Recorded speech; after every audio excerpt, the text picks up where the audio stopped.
Alors, bonjour à tous et au nom du CNAM Nouvelle-Aquitaine, bienvenue dans cette réunion, cette visioconférence d'information sur le programme Erasmus+. Alors, pourquoi le programme Erasmus+? Parce que euh, ça permet de valider une expérience à l'étranger. Et donc, vous savez, en tant qu'auditeur du CNAM, que pour valider un diplôme du CNAM, il faut valider cette expérience. Et on s'est dit, ben, pourquoi pas, certains d'entre vous ne seraient-ils pas intéressés par une validation de leur expérience à l'étranger. Le monde est de plus en plus globalisé, internationalisé, les employeurs sont sensibles aux expériences à l'étranger, et donc du coup, vous allez avoir une présentation de la part d'experts de ces programmes européens qui vont vous expliquer dans quelle mesure vous pouvez mobiliser des dispositifs qui existent, notamment à travers Erasmus+.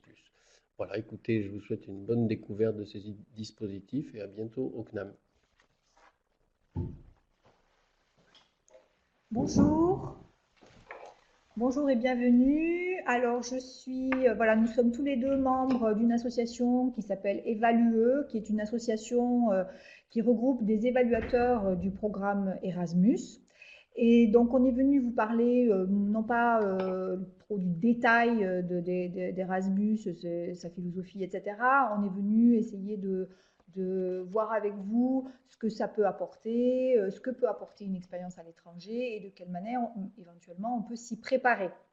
Alors, je suis Nathalie Durand. Pour ceux qui me connaissent, je suis aussi enseignante sur la FAT 103 et FAT 115. Donc tout le monde sait que je suis sensible à la dimension européenne, donc ça ne vous étonnera pas. Et mon collègue ici. Donc Laurent Eliasevich, bonjour à toutes et tous. Je travaille à la direction régionale de Pôle emploi, je m'occupe des affaires internationales. Et à ce titre-là, Nathalie vous a rappelé ou vous a informé que nous étions membres d'une association d'experts sur ces programmes européens. À ce titre-là, elle m'a demandé de bien vouloir vous présenter du point de vue de Pôle emploi ce que nous pouvions proposer en termes de mobilité européenne et de préparation des demandeurs d'emploi dans le cadre de ce programme, les parcours visant à un retour à l'emploi ou à un développement de l'employabilité. Voilà, alors donc nous allons poursuivre. On a préparé un petit PowerPoint pour essayer d'avoir un peu une trame, mais si vous avez des questions, on fera des pauses pour répondre à vos questions. Alors j'avance un petit peu. Donc voilà, nous avons appelé cette visioconférence Développer, valoriser son expérience à l'étranger. Qu'est-ce que la mobilité européenne en fait? Qu'est-ce qu'on entend par mobilité européenne? Donc, on peut convenir d'une définition qui serait c'est une expérience formatrice dans un autre pays d'Europe avec un statut admis par les différents programmes. Alors, vous allez dire, c'est un peu flou, etc. Donc, en gros, on peut retenir trois catégories, puisqu'on va dire que l'expérience touristique, même si elle est intéressante, elle ne couvre pas complètement, même si elle peut être formatrice également, ne couvre pas totalement la notion de mobilité européenne parce qu'on n'est pas avec un statut qui est reconnu dans les différents programmes. On ne finance pas des mobilités européennes pour du tourisme. Donc c'est vraiment derrière un objectif professionnel, à savoir soit un emploi, Laurent peut-être vous donnera quelques éléments sur comment on peut chercher un emploi à l'étranger, même temporaire, hein, soit un stage, soit une période de volontariat. Donc, on va plutôt s'attacher à ces trois dimensions pour que, voilà, et derrière, il y a un objectif de parcours, enfin de parcours professionnel ou d'insertion. Voilà, c'est vraiment ce type d'objectif que l'on recherche. Alors, comment valoriser cette expérience? Vous partez à l'étranger, vous faites un stage à l'étranger. Comment vous allez pouvoir la valoriser? Donc, bien sûr, il faut en garder la trace et essayer de la rendre lisible à des employeurs et essayer de mesurer son impact. Donc, qu'est-ce qu'on fait? On va avoir des attestations de stage, mais pour la rendre lisible, qu'est-ce qu'on peut faire pour que les employeurs sachent exactement ce qui a été fait en stage, ce qu'on a pu y apprendre, etc. Donc, tout ça, ça peut se traduire dans un outil qui est un outil européen qui s'appelle Europass. Europass, c'est un outil qui comporte 5 types de documents. Alors, on n'est pas toujours concerné par tous les documents à tout moment, hein, mais par contre, il faut essayer de repérer un petit peu à quoi ils peuvent servir. Et c'est important de les repérer, y compris pour des employeurs français, parce que lorsqu'on fait son stage en Allemagne, ben, on a besoin de documents qui puissent être lisibles par un employeur français qui va comprendre ce que vous avez pu faire en stage, etc. Et pouvoir faire facilement la corrélation. Donc, il y a 5 documents qui sont normés. Donc, il y a le premier document qui est un CV, c'est ce qu'on va faire plutôt avant la mobilité. On va travailler un CV Europass qui est accessible sur Internet. On peut le télécharger, on remplit les rubriques qui nous concernent et comme ça, on va rendre notre parcours et nos compétences lisibles à un éventuel employeur, enfin, contact pour des stages. Le deuxième document, c'est, et je vous donnerai un peu plus d'éléments, les 5 documents. Donc, le deuxième document, c'est le portfolio des langues, c'est-à-dire on va pouvoir évaluer son niveau en langue, quelle qu'elle soit. Que ce soit une langue qu'on ait apprise à la maison, que ce soit une langue qu'on ait apprise à l'école, on va pouvoir un peu faire le point. L'Europass mobilité, ça va être quelque chose qu'on va avoir après la mobilité, mais on va les détailler tout à l'heure. L'Europass mobilité, c'est après la mobilité pour justement rendre lisible ce qui a été fait pendant le stage. Donc ça permet, vous, quand vous êtes retourné en France, d'avoir un document signé attestant de certaines compétences. Ensuite, les 2 autres, on ne s'étalera pas dessus parce qu'ils ne vous concernent pas forcément, vu que ce ne sont pas des mobilités de formation. Enfin, si vous faites des mobilités de formation, ce que j'ai oublié de mettre dans la première partie, vous aurez des attestations qui vont rentrer dans la construction du diplôme. C'est-à-dire qu'il y a un supplément au certificat pour la formation professionnelle et un supplément au diplôme si vous partez faire une partie de votre formation à l'étranger pour compléter et qui se combinera à votre diplôme français. Voilà, mais ça, bon, c'est un peu plus complexe, ça ne vous concerne pas directement, mais on évoquera la question éventuellement tout à l'heure. Donc, tous ces documents sont accessibles sur un site https://europass.cdfop.europa.eu parce que et vous aurez tous les éléments qui vous seront très bien expliqués sur comment on peut, en amont d'une mobilité, préparer un CV, faire le point sur son niveau en langue et ensuite, a posteriori, ce qu'on peut attendre de l'attestation et de la preuve des compétences acquises dans cette mobilité. Donc, comme je vous ai dit, avant la mobilité, on s'intéresse plutôt au curriculum vitae et au passeport des langues.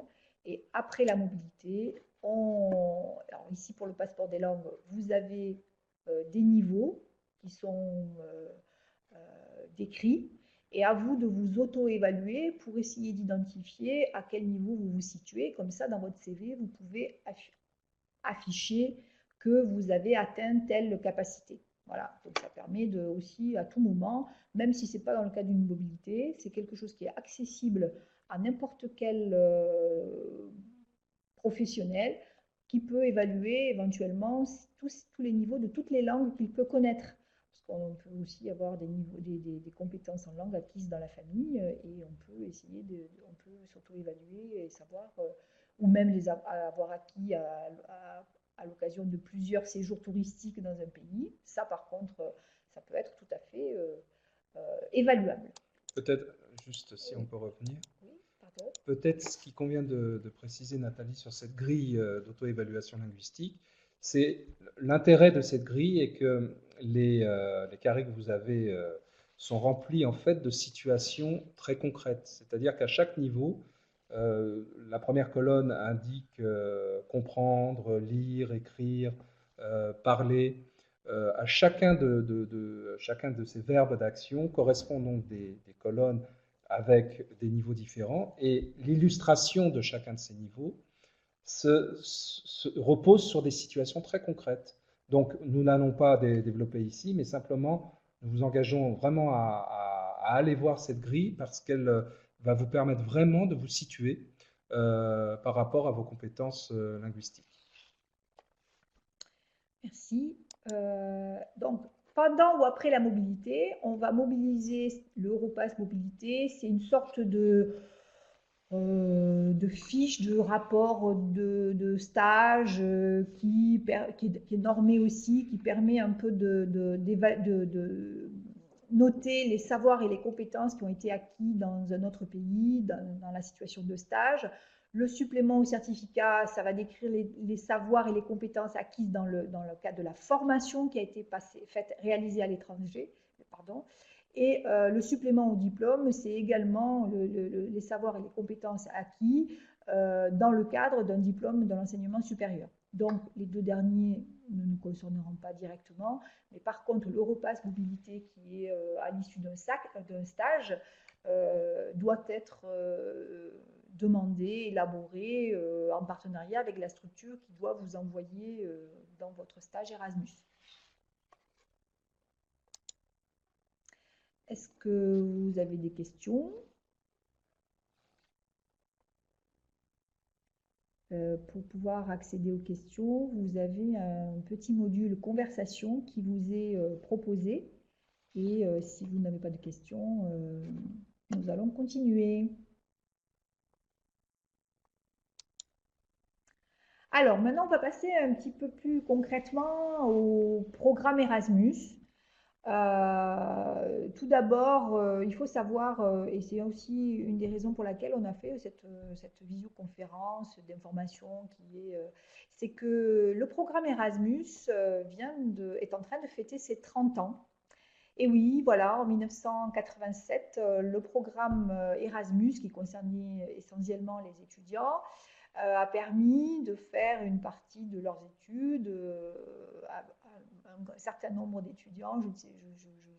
Je pense que vous connaissez tous le film L'auberge espagnole, et les acteurs les acteurs de cette fiction sont en stage Erasmus, sont en formation Erasmus. Donc voilà, ce programme a donc 30 ans.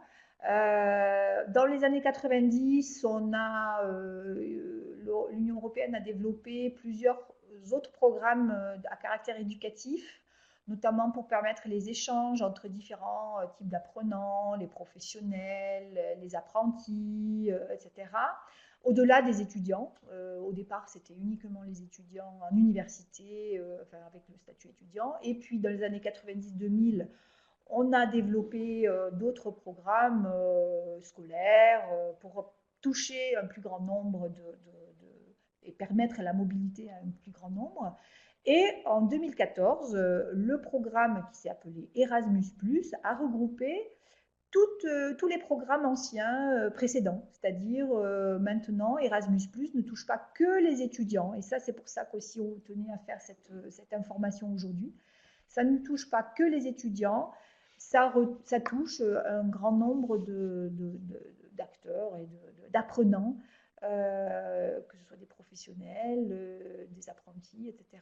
Donc maintenant, le programme est organisé autour de 3 types d'actions. Il y a la mobilité, donc on part quelque part à l'étranger se former ou en stage. Le partenariat entre organismes de formation, entre structures, voilà. Donc le partenariat entre associations parfois sur le programme, la partie jeunesse. Et la troisième action, c'est la coordination des politiques entre États, etc. Donc bien sûr, celle qui nous intéresse le plus, c'est la mobilité. Et donc la mobilité dans le cadre d'Erasmus, pour un apprenant, ça peut aller d'une période de stage ou de formation avec un minimum de 15 jours à 1 an, selon le statut, selon le type de structure, etc. On ne va pas détailler tout ça ici parce qu'il faut prendre au cas par cas. pour éventuellement développer des projets, etc. Et pour un professionnel, là je me suis trompée, c'est pas une période de 5 jours à 2 mois, c'est de 2 jours à 2 mois pour des professionnels de l'enseignement et de la formation. Voilà, donc les apprenants, c'est très vaste. Il suffit, enfin, pour être éligible potentiellement, il faut être stagiaire de la formation professionnelle, étudiant, apprenti, etc. Donc, et après, bien sûr, être dans une dynamique d'une organisation qui aura présenté un projet. Voilà. D'où notre questionnement et cette intervention aujourd'hui qui est aussi dans le but de vous informer pour que dans votre vie, éventuellement, vous puissiez profiter de cette information, mais aussi éventuellement nous faire connaître vos idées, vos envies de projet pour qu'éventuellement, nous aussi, on présente, en tant qu'organisation, on présente des projets au titre d'Erasmus+. Alors, la mobilité, ce n'est pas qu'Erasmus+, ça peut être aussi d'autres organisations qui permettent des mobilités dans le monde entier. Faites-nous connaître vos envies, vos projets, et on verra effectivement ce qu'on pourra structurer pour vous. Ou même, tout simplement, vous conseiller des organismes qui font ça très très bien. Voilà, donc, qui peut en bénéficier? Donc, c'est ce que je vous disais, les projets de mobilité sont destinés aux apprenants ou au personnel de l'enseignement supérieur, de l'enseignement scolaire et de la formation professionnelle. Donc, c'est très vaste. Il peut être aussi destiné le personnel d'enseignement scolaire et de l'éducation des adultes. Ça veut dire, par exemple, les missions locales. Ce sont des structures d'éducation des adultes. Ça peut être une mission locale, ça peut être des associations d'insertion, voilà. Il suffit après de voir comment on organise tout ça et de monter des projets.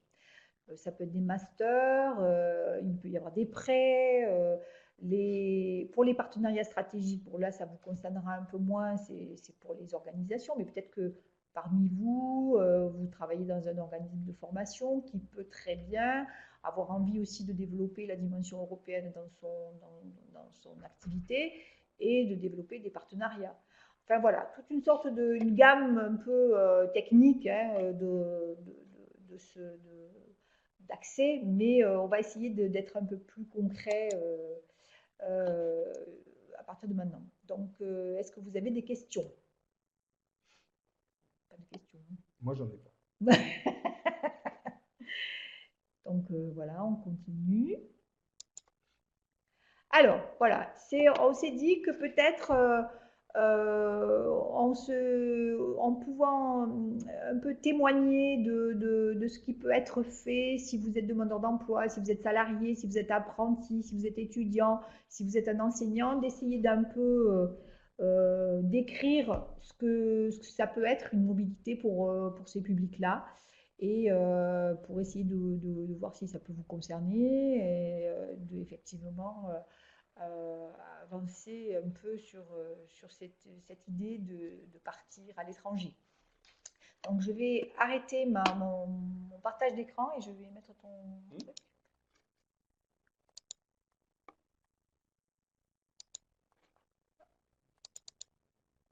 Et je te laisse la parole. Merci Nathalie. Alors moi donc je vais vous présenter disons un aspect concret de l'accompagnement de Pôle emploi pour des publics qui sont justement intéressés, impliqués dans ces parcours de mobilité géographique à visée professionnelle ou formative. Et vous allez voir que en fait Pôle emploi a une offre de services de mobilité internationale et c'est ce que je me propose de vous présenter rapidement en faisant un point un peu particulier sur Erasmus, puisque nous sommes porteurs de projets au niveau national d'un tel programme à destination de nos publics. Alors, d'abord, l'idée qu'une mobilité, elle n'est pas d'emblée applicable pour tout le monde, quel que soit le motif, l'objectif. Une mobilité transnationale, effectivement, ça va se préparer afin de mettre de son côté tous les atouts pour pouvoir réussir cette expérience, parce que qu'elle soit courte ou longue, disons qu'un séjour de mobilité hors de son cadre quotidien implique un certain nombre de conséquences, a un impact sur le bénéficiaire de ce parcours. Et donc à ce titre-là, il est important de savoir que la mobilité transnationale, eh bien, elle repose sur des situations qui vont être diversifiées, qui sont en fait liées à des objectifs différents et des situations différentes. Vous trouverez ici 4 grandes situations. Des personnes qui n'ont pas comme but de pouvoir s'expatrier, ils souhaitent se repositionner sur le marché du travail, sur leur propre marché du travail, national ou régional, simplement leur profil et ou leur projet professionnel requiert d'aller à l'étranger parce que dans un pays ou dans un autre, l'état de l'art dans le secteur professionnel est plus avancé, une organisation du travail est intéressante à observer, et pour toutes sortes de raisons, vous avez effectivement un certain nombre de dispositifs dont Erasmus+ constitue l'un des plus éminents représentants. À côté, vous avez une mobilité, j'allais dire presque classique pour ce qui concerne le service public de l'emploi, qui vise à accompagner des personnes qui veulent aller travailler à l'étranger. Autant la première mobilité, c'est ce qu'on appelle la mobilité apprenante, autant la deuxième mobilité, c'est de notre point de vue, parce que ça fait des années et des années que nous nous en occupons, c'est la mobilité transnationale classique. Une personne qui est coiffeur, par exemple, et qui va chercher à s'installer à Hong Kong. Je dis Hong Kong pas par hasard, je vous dirai pourquoi après. On va faire le teasing un peu. Et vous avez 2 autres situations qui sont un peu particulières. Vous êtes demandeur d'emploi conjoint de quelqu'un qui va être expatrié. Qu'est-ce qui va se passer pour la personne qui est demandeuse d'emploi et qui va suivre son ou sa conjointe qui a été mutée ou nommée dans un autre pays. Et puis, last but not least, comme on dit en bon français, la dernière situation, elle est loin d'être négligeable, et pourtant elle est assez souvent négligée. C'est une personne qui revient de l'étranger, une personne qui revient dans son pays, et qui, à ce titre-là, va considérer que revenir dans mon pays, ça n'est pas très compliqué, puisque c'est mon pays, je vais retrouver mes amis, je vais retrouver ma famille, je vais retrouver mes codes, les codes que je connaissais quand je suis parti, etc. Sauf que c'est évidemment un petit peu plus compliqué que ça. Et à ce titre-là, on considère pour nous que revenir de l'étranger constitue un nouveau départ et constitue aussi une mobilité, même si c'est pour rentrer chez soi.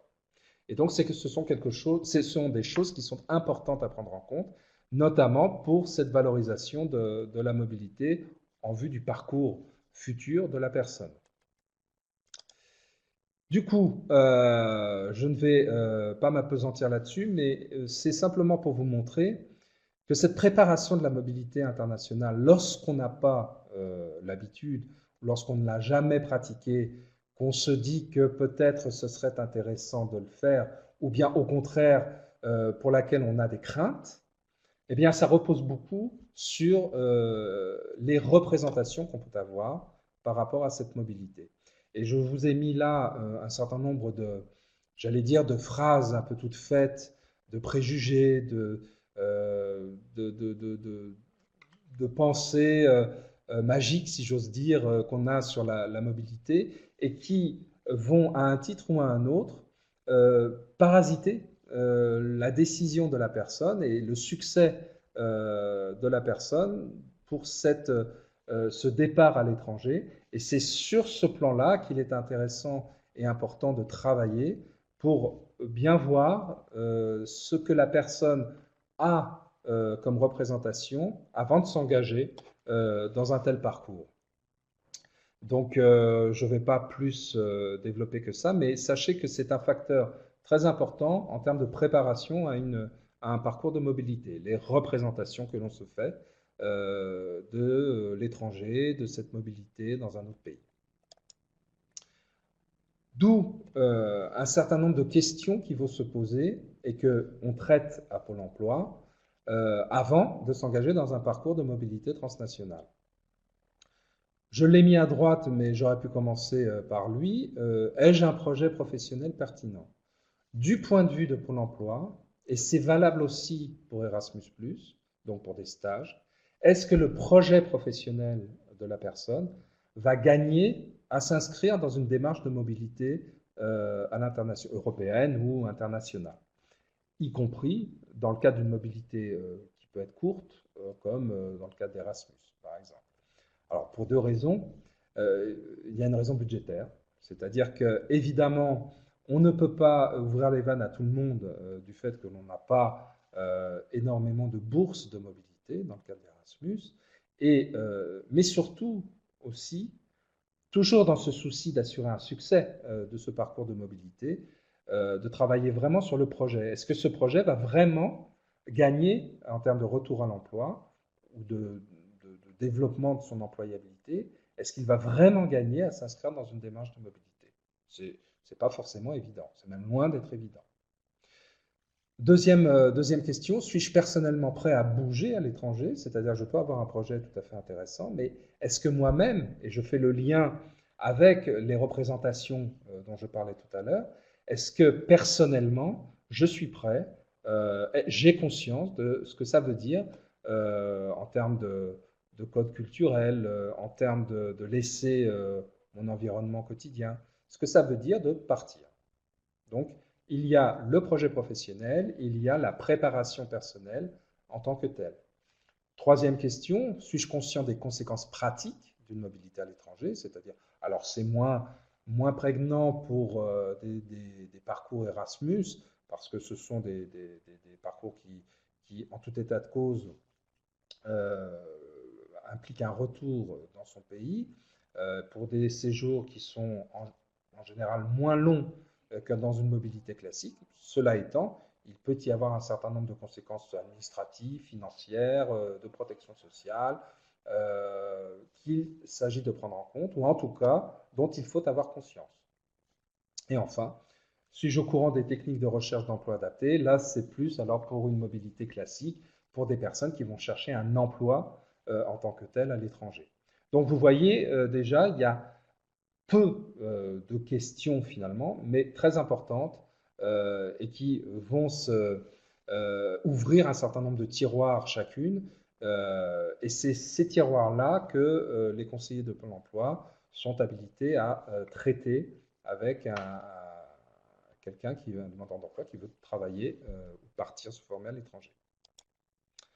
Alors, Pôle emploi et Erasmus, en l'occurrence, là, je vous ai mis ce que nous avons pour 2017-2018 en Nouvelle-Aquitaine. C'est-à-dire que Pôle emploi a déposé depuis quelques années un projet au niveau national. Et ce projet a été retenu par l'agence Erasmus+, qui est donc à Bordeaux. Nous avons environ 700 bourses pour pouvoir proposer à tous les demandeurs d'emploi potentiellement sur tout le territoire une mobilité dans un pays membre de l'Union européenne ou associé dans le cadre de ce programme. Ça veut dire que pour la Nouvelle-Aquitaine, par exemple, nous avons 52 bourses pour 2017-2018 que j'ai réparti, puisque je coordonne au niveau de la région ce projet Erasmus+, j'ai tenu compte évidemment des 3 ex-régions ou des 3 composantes de la nouvelle région avec un objectif cible. Et nous nous sommes attachés les services d'un prestataire pour pouvoir faire partir et suivre les actions de mobilité pour les demandeurs d'emploi. Alors, ce sont tous les demandeurs d'emploi, pratiquement, disons. Il y a un certain nombre par exemple, les licenciés économiques qui ont suivi un certain régime qu'on appelle la CSP ne peuvent a priori pas bénéficier de ce type de dispositif, mais sinon c'est ouvert à tous les demandeurs d'emploi. Le critère est d'abord d'être inscrit à Pôle emploi et ensuite de se voir valider son projet professionnel. Se voir valider son projet professionnel, ça veut dire se voir valider, en l'occurrence, cette mesure. Moi, conseiller, je trouve que votre projet professionnel est tout à fait intéressant et je comprends que Erasmus constituerait une action tout à fait légitime et une vraie plus-value pour votre retour à l'emploi. Auquel cas, je vais pouvoir vous prescrire cette prestation-là et demander aux prestataires que nous avons avec nous de pouvoir mettre en place cette action de mobilité pendant, en l'occurrence en Nouvelle-Aquitaine, 3 mois ou plus rarement 6 mois. Donc nous avons chez nous des séjours de 3 mois ou de 6 mois. Dans un certain nombre de pays, je passe tout de suite à la fin, vous pouvez le voir, en l'occurrence là aussi, nous avons l'Allemagne, l'Espagne, l'Irlande, le Royaume-Uni, Malte et la République tchèque. Sachant que d'autres pays peuvent être possibles, si je donne le go par rapport à ça, le go il repose sur 2 conditions. Est-ce que le projet légitime de s'inscrire dans ce dispositif est dans le pays qui n'aurait pas été envisagé au début, mais qui justifie parce que telle ou telle raison le permet. Et d'autre part, si le pays en question, budgétairement, s'inscrit dans une même catégorie que les pays déjà prévus. Puisque, en fonction du coût de la vie, vous pouvez comprendre qu'il y a des pays qui vont coûter, si j'ose dire, plus cher dans le cadre du dispositif. Pourquoi ça? Parce que, évidemment, Erasmus+ va permettre à un demandeur d'emploi de voir son voyage dans le pays financé et son séjour également. C'est ça la bourse de mobilité, principalement du point de vue du bénéficiaire. Le voyage pris, l'hébergement pris. Et parfois, si j'ose dire, le couvert, mais ça c'est moins évident, mais en tout cas l'hébergement et le voyage sont pris par la bourse de mobilité européenne, avec un complément qui se fait par Pôle emploi. Dans le cadre de ce dispositif, nous utilisons, en tout cas pour l'instant, ce qu'on appelle une AIF, qui va matérialiser les coûts supplémentaires que ne couvrirait pas la subvention européenne. Donc tout ça, si vous avez votre projet validé par le conseiller, si vous êtes retenu par le prestataire en fonction de ses partenaires dans le pays en place et la nature du stage que vous souhaiteriez faire, eh bien, vous partiriez pour 3 mois ou pour 6 mois. Voilà ce qu'est Erasmus+ en Nouvelle-Aquitaine. Donc, valider la candidature, je vous disais que c'était valider le projet professionnel. Donc, juste pour votre information, qu'est-ce que ça veut dire du point de vue de Pôle emploi en termes de mobilité? Ça veut dire qu'il y a un projet professionnel sur lequel on va se poser la question, est-ce qu'il y a une plus-value à ce qu'il se fasse à l'étranger? En tout cas, que la mesure permette une mobilité à l'étranger. Est-ce que ça va servir en termes de compétences à acquérir? Est-ce que la personne est suffisamment prête en termes de comportement, d'attitude, d'ouverture interculturelle? Je précise notamment que l'hébergement en général dans nos actions de mobilité se fait en famille ou en colocation et que donc il y a, j'allais dire, vous êtes un peu les ambassadeurs de la France lorsque vous êtes à l'étranger. Donc ça induit un certain nombre de comportements ou d'attitudes à avoir qui évidemment doivent s'inscrire dans une bienséance, des comportements normaux, tant au sein de la famille d'accueil ou en colocation, que évidemment dans l'entreprise qui va vous accueillir. Puisque l'autre volet, évidemment, c'est le stage en entreprise. Le stage en entreprise doit se faire au regard du souhait que vous avez eu et dont vous avez discuté l'objet avec le conseiller. Et le prestataire va essayer de trouver avec ses partenaires locaux une entreprise qui va répondre à ce stage. Mais certaines entreprises vont demander à rencontrer virtuellement, tel qu'on le fait là, par Skype, la personne, parce qu'il s'agit presque d'un recrutement dans la mesure où l'entreprise ne veut pas prendre de risques et recruter, disons, pour le stage, quelqu'un dont elle s'assurera la pleine confiance et pour laquelle elle sera rassurée.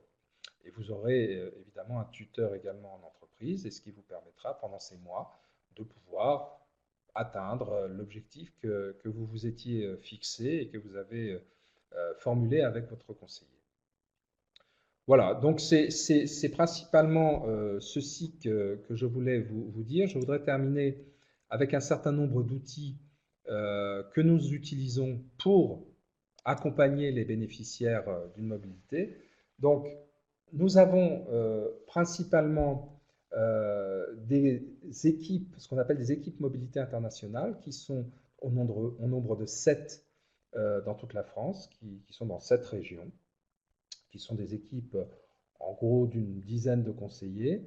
Et chacune de ces équipes a une compétence nationale sur des zones géographiques particulières. Pour ce qui concerne la Nouvelle-Aquitaine, par exemple, nous avons une équipe, l'équipe mobilité internationale sur l'Asie et l'Océanie. Donc, ils vont traiter les demandes des Bordelais, des gens de Senon, des gens des Deux-Sèvres, mais également des gens d'Alsace, de PACA, de Nord-Pas-de-Calais, enfin de toute la France, via un système de dématérialisation. Ça, c'était juste pour votre information, c'est pour la mobilité dite classique. Pour ce qui concerne Erasmus, alors ce ne sont pas les équipes mobilité internationale, ce sont les conseillers généralistes dans vos agences. Et pour ce faire, vous avez un certain nombre d'outils que vous pouvez utiliser, à vous qui vous intéressez à une mobilité, puisque nous avons créé ce que l'on appelle l'Emploi Store. Donc vous pouvez taper sur Google Emploi Store. Et dans Emploi Store, en fait, c'est comme un Apple Store. Bon, simplement, Apple s'est inspiré de nous, mais ce n'est pas grave. On est un service public, je plaisante. C'est le contraire, bien entendu. Mais c'est un ensemble d'applications que vous allez trouver sur tout ce qui est recrutement, candidature, recherche de stage, formation, tout un ensemble d'applications développées par Pôle emploi ou par des partenaires de Pôle emploi. Et vous avez au sein d'Emploi Store un espace international où vous avez une soixantaine, je pense, d'applications qui vont vous permettre de vous préparer, de vous auto-évaluer sur les langues, sur de la recherche d'emploi, etc. Vous avez un Serious Game qui va vous permettre de vous sensibiliser, que ce soit pour Erasmus ou pour une mobilité classique, qui va vous sensibiliser si vous n'avez pas encore conscience de ce que ça implique, une démarche de mobilité.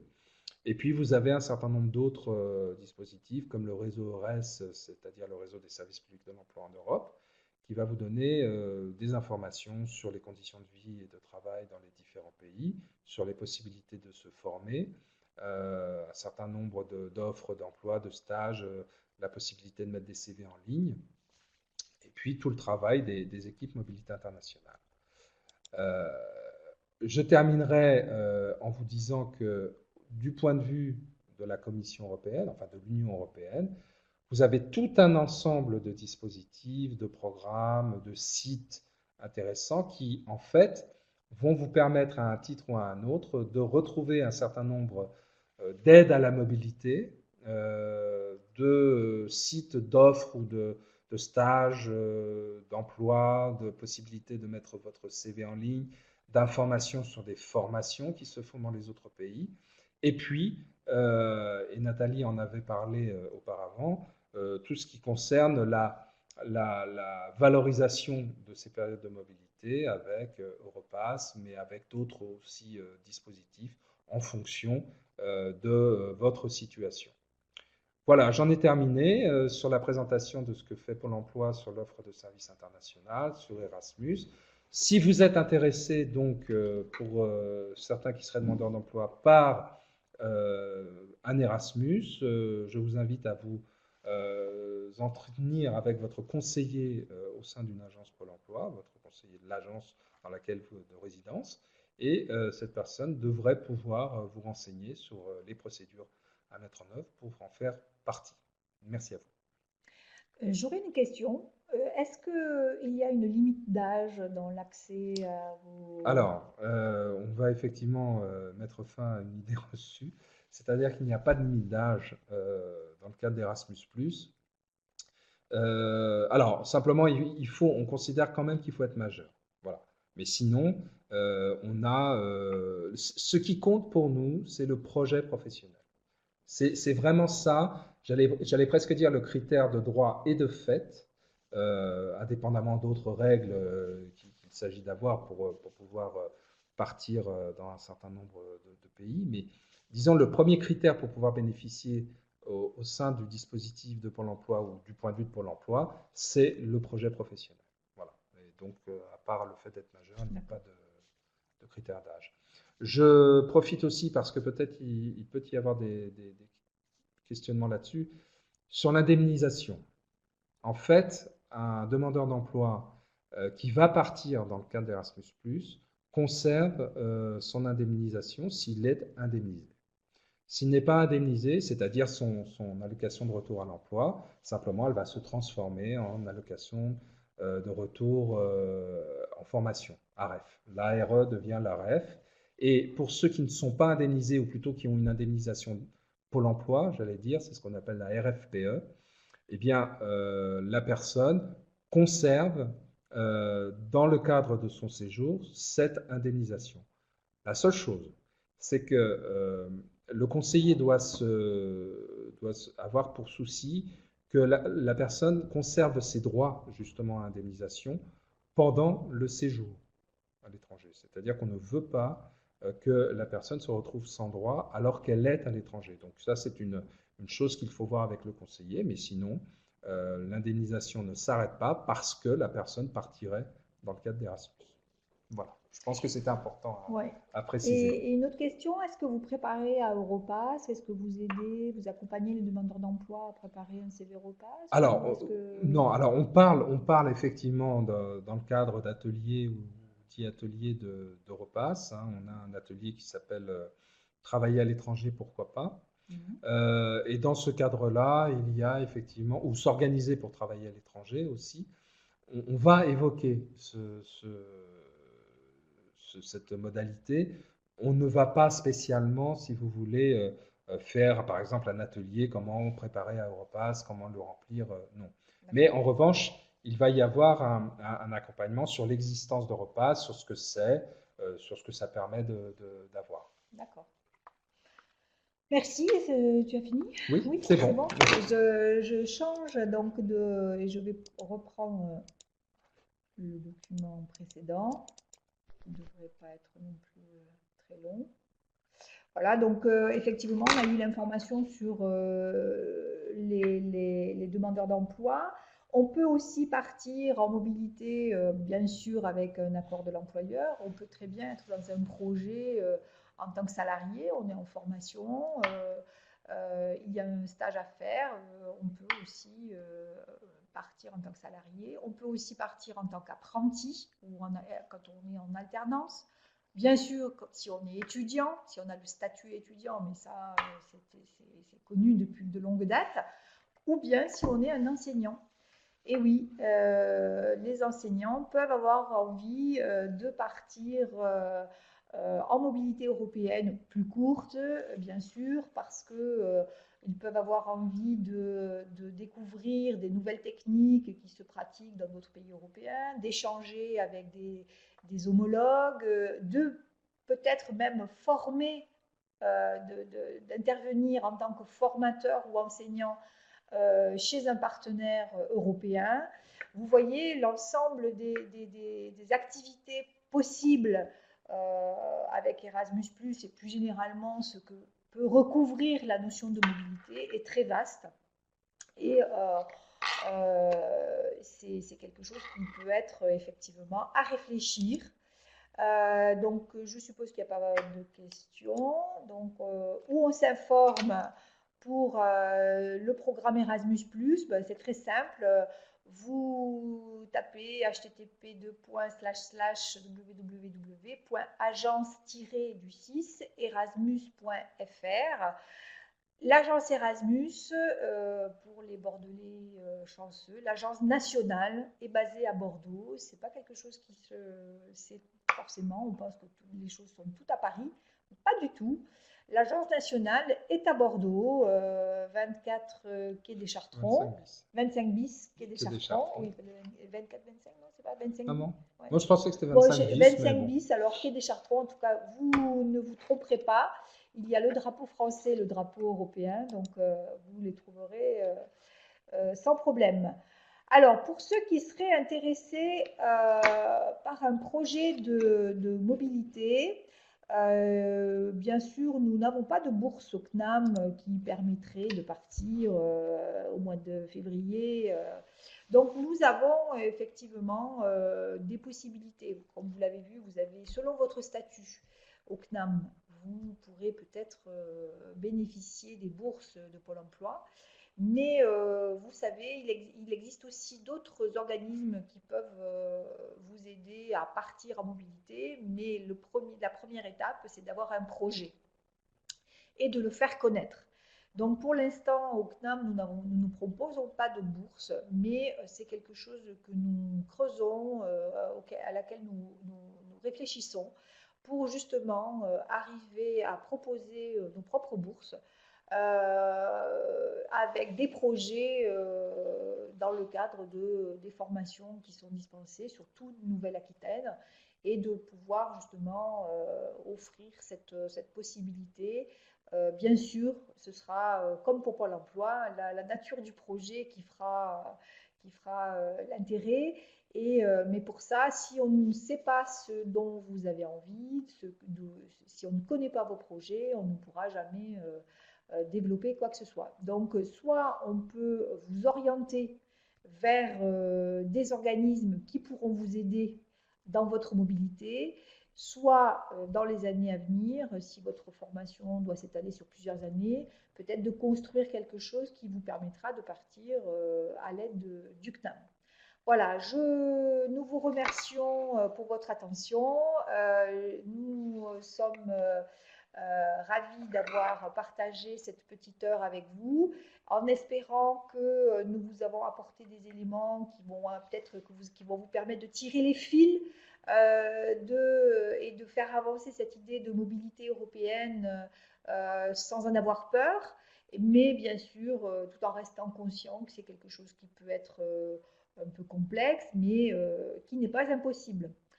Bonne journée à tous, à bientôt peut-être, et bonne continuation. Et merci. au revoir. Au revoir.